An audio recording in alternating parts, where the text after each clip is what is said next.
एक गांव में सूरज नाम का किसान रहता था। वह अपनी पत्नी के साथ गांव में रहता था। किसान उम्र में बड़ा और बूढ़ा था। इसी वजह से किसान की पत्नी दुखी रहती थी। वो हमेशा अपने ही जैसे जवान पुरुष से शादी करने की चाहत मन में रखती थी। महिला के मन की बात को एक चोर समझ गया। वो रोज महिला का पीछा करने लगा। एक दिन उसने किसान की पत्नी को ठगने के विचार से उसे एक झूठी कहानी सुनाई। चोर ने कहा, सालों पहले मेरी पत्नी मुझे छोड़कर चली गई थी। अभी मैं बहुत अकेला हूँ और मैं तुम्हारी सुंदरता पे पूरी तरह मोहित हो चुका हूँ और मैं तुम्हें अपने साथ शहर ले जाना चाहता हूँ। महिला ये सुनते ही खुश हो गई। वो फटाफट बोली, ठीक है, मैं तुम्हारे साथ चलने के लिए तैयार हूँ, पर मेरे पति के पास बहुत धन है। पहले मैं उसे लेकर आती हूँ और उन पैसों से हम लोग जीवन भर आराम करेंगे।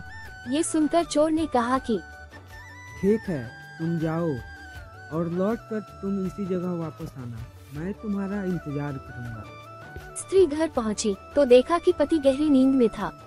महिला ने सारे जेवर और पैसों को पोटली में बांधा और चोर के पास चली गई।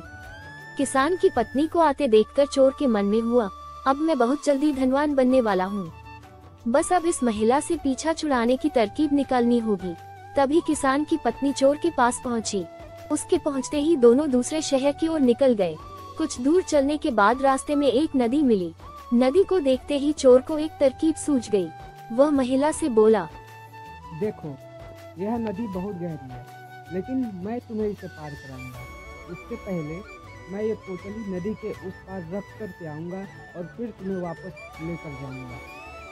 स्त्री को चोर पर पूरा विश्वास था। उसने कहा, हाँ, ऐसा करना ठीक रहेगा। फिर चोर ने कहा, देखो, तुमने भारी जेवर पहन रखे हैं। तुम यह जेवर भी उतार कर मुझे दे दो, ताकि नदी पार करने में तुम्हें कोई बाधा ना हो। ये सुनते ही किसान की पत्नी ने अपने सारे जेवर चोर को दे दिए। पोटली में बंधा धन और महिला के जेवर लेकर चोर नदी के पार चला गया। महिला उसके लौटने का इंतजार करती रही, लेकिन वो फिर कभी लौट कर नहीं आया। अब महिला को बहुत दुख हुआ और उसकी आंखों से आंसू बहने लगे, लेकिन पछतावे के लिए तब तक बहुत देर हो चुकी थी। उसका सारा पैसा और जेवर लेकर चोर जा चुका था। कहानी की सीख, धोखेबाजी का फल हमेशा बुरा ही होता है। व्यक्ति जैसा बोता है वैसा ही काटता है। इसलिए कहा जाता है कि हमेशा हर रिश्ते में ईमानदारी दिखानी चाहिए।